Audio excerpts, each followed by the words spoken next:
fait, l'Afrique est le continent qui émet le moins de gaz à effet de serre et en même temps qui est le plus vulnérable au changement climatique.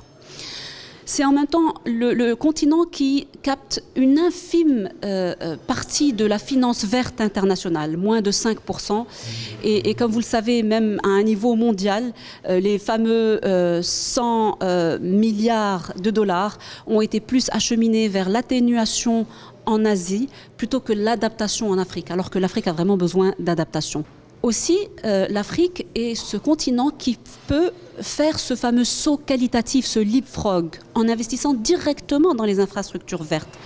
Parce que tout est à faire et donc les pays africains peuvent investir directement dans les énergies renouvelables, dans des infrastructures qui sont résilientes au changement climatique. Et c'est là tout le potentiel, parce que justement, à travers cette opportunité, on peut réellement capter une grande partie des investissements verts. Notre rôle à CFC, justement, c'est d'être une plateforme privilégiée pour l'investissement, notamment durable. C'est de drainer les investissements internationaux et de les flécher vers le continent, en plus de faire de Casablanca la capitale africaine des affaires. Le rapport propose trois recommandations.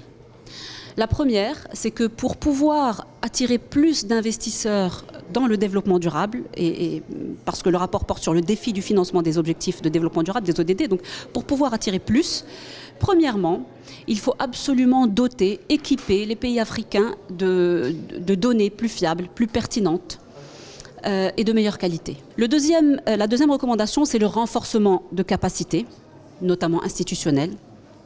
Et la troisième recommandation, c'est de favoriser et d'accélérer l'intégration régionale, notamment à travers la mise en place de chaînes de valeur régionales. Et le rapport cite également, évidemment, l'ASLECAF, la zone de libre-échange intercontinentale africaine, dont l'objectif, je rappelle, est d'aller vers un marché unique à terme, avec une libre circulation des produits, des services, des capitaux et des personnes.